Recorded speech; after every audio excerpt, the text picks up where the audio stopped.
Hello Leute，歡迎嚟到而家 Boss， 我係 Kelvin。咁呢段影片咧係我哋6月份嘅德文課程嘅招生影片嚟嘅。如果你係一個德文初學者喺度揾緊一啲線上嘅德文課程的話咧，或者你會對我哋課程感興趣嘅。如果你係第一次嚟到呢一個頻道的話咧，而家 Boss 佢係一個德文學習同埋推廣德國文化嘅中文頻道嚟嘅。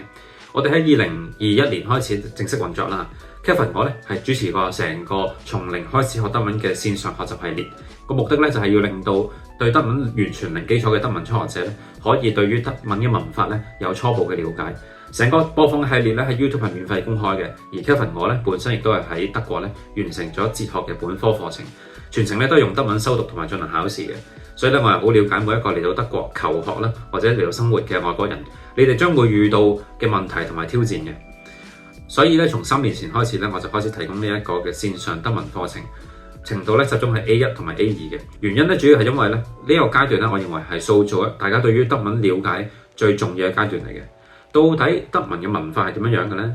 德文嘅發音系統係點樣樣嘅咧？學習德文應該有啲咩正確嘅思維咧？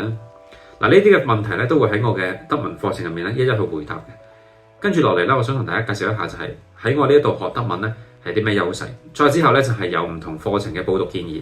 首先咧，大家要諗清楚就係你學習一門語言嘅意義係啲咩先。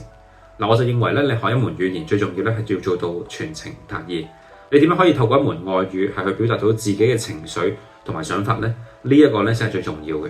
如果唔係咧，大家淨係對於書本上嘅內容死記硬背嘅話咧，你最後咧淨係會練成一口咧啞巴德語嘅。你係識得好多嘢，但係你表達唔到出嚟咯。OK， 咁所以咧喺我呢一度去學習德文咧，我哋首先就會徹底去剖析成個德文文化嘅系統。我哋就需要16堂嘅時間咧，就能夠讓你咧係徹底去了解德文文化嘅底層結構。同一時間咧，你都可以學會咧就係德文嘅發音嘅系統。因為德文發音系統佢本身有個 bug 嘅，就係咧基本上你見到啲咩咧就能夠讀到出嚟嘅。甚至乎咧你可以成篇文咧你睇唔明都好啦，你都能夠順利咁將佢哋讀咗出嚟嘅。要掌握呢一套發音嘅系統咧，一啲都唔困難。你淨係需要一個咧係能夠教識你嘅導師就可以啦。好啦，學識咗文法同埋發音咧，只不過係學習德文嘅第一步。你學習德文咧，你就少不免咧要同德國人要交流嘅。你到底要同人哋傾咩好？點樣傾咧？係嘛？相信呢個對於好多德文老師嚟講係一個好棘手嘅問題。而我覺得依家 Box 係一個可能係一個最好嘅學習平台，係因為我哋教學題材係接地氣嘅。即我一直都覺得咧，你要同德國人去交流咧，其實並唔困難嘅。但係你要知道佢哋係點樣諗，同埋點解會咁樣諗咯。嗱，你要做到呢一點咧，你親身要投好多時間去了解佢哋嘅文化、新聞、音樂呢啲咧，都係必不可少嘅步驟嚟嘅。你要令一個德文初學者去了解呢啲文化載體嘅最好途徑咧，就係透過翻譯去了解。所以從2024年開始咧，依家 Box 開始製作咗一系列嘅德國新聞系列嘅中德翻譯。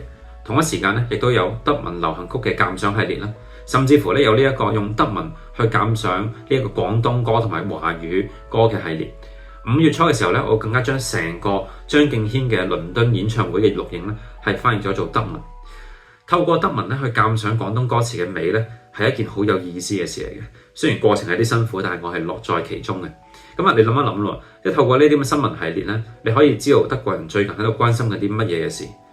自然而然咧，你就能夠有能力咧同佢哋共情同埋共鳴，可以為同一件事感到開心、感到失落呢一種嘅情緒嘅共鳴咧，我覺得咧就係學習一個語言咧最珍貴嘅部分嚟嘅。從依家 Box 製作第一段嘅新聞翻譯影片到而家咧，原來已經超過咗150段啦。呢150段嘅影片咧都係由 Kelvin 咧自己一個人咧去獨自完成嘅。不過咧，從今年4月嘅時候咧，我就開始從網上面咧招募一啲團隊嘅成員。到依家咧，依家 Box 總算係有一個團隊咧去協助佢去運作嘅。咁所以咧，我就計劃緊咧喺2025年嘅時候咧，我會逐步將影片嘅產量咧從而家每3日一段咧，係逐漸提升到每2日一段。到最終我希望可以做到嘅就係以日更嘅速度咧去更新呢啲咁嘅新聞。而你咧作為我嘅學生咧，你不但止咧係能夠緊貼住德國嘅時事。更加實際咁講咧，就係你會獲得每一個影片嘅中德對照翻譯稿。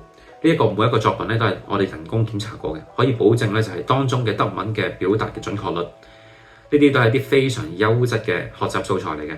另外咧，我都為呢啲咁嘅德國嘅新聞嘅影片咧係製作咗一系列嘅練習嘅。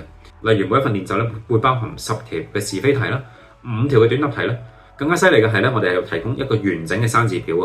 等你哋可以喺睇新聞嘅同時咧，係同時去學到呢啲新聞入面用到嘅表達。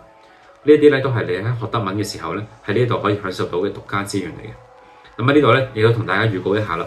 咁我預計2025年年底嘅時候咧，成個呢一個嘅德文新聞嘅翻譯系列咧係將會高達超過300段嘅影片嘅。咁我咧會精選當中嘅大概100段嘅新聞報導咧，同埋當中嘅練習咧，將佢哋輯錄成書。咁雖然咧而家嚟講咧都淨係初步嘅想法啦，不過如果有出版社願意係協助出版的話咧，歡迎隨時聯絡我哋，恭候指教。好啦，而家咧我哋就嚟講一講呢個課程嘅報讀指引咯。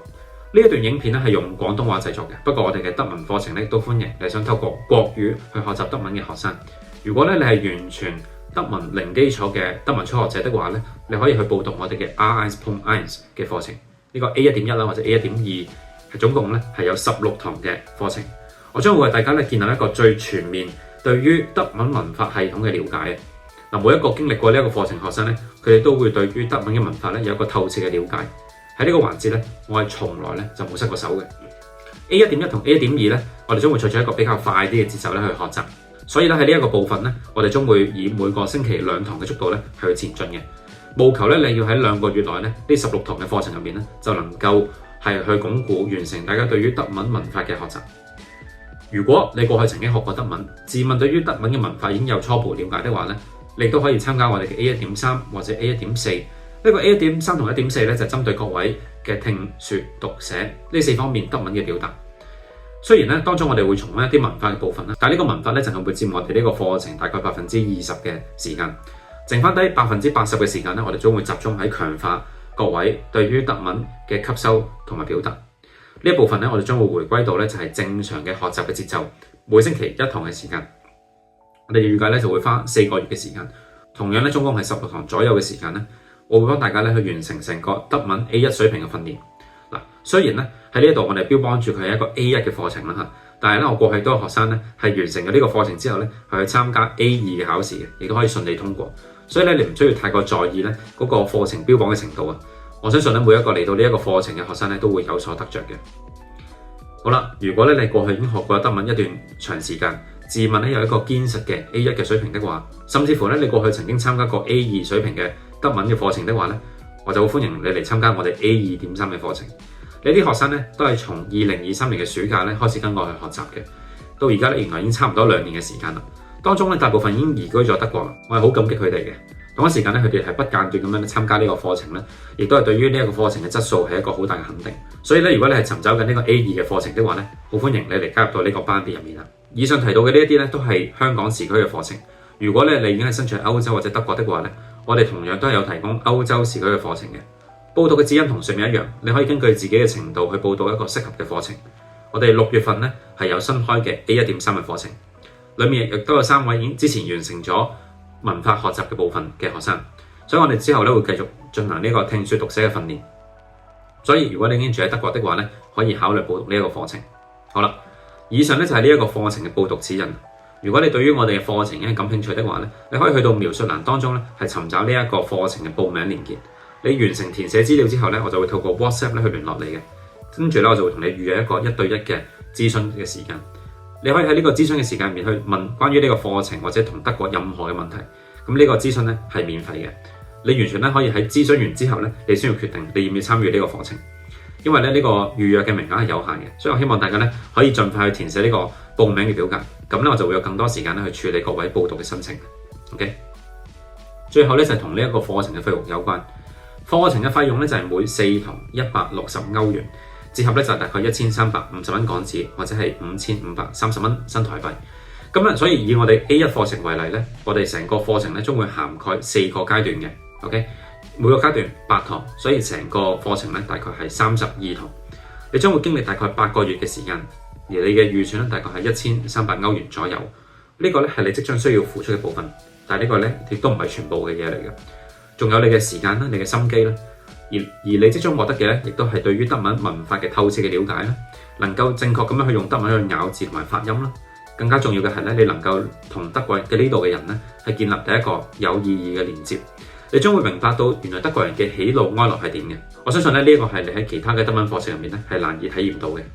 所以咧，無論你係未來打算係嚟德國去求學啦，或者生活都好啦，呢一個德文課程咧都會將會係一個最好嘅地方咧，等你去踏出第一步嘅。好期待咧喺未來嘅課程咧再見到你啦！學好德文從呢度開始，呢度係 A 加 Boss，我哋喺課堂入面再見到喎。Cheers！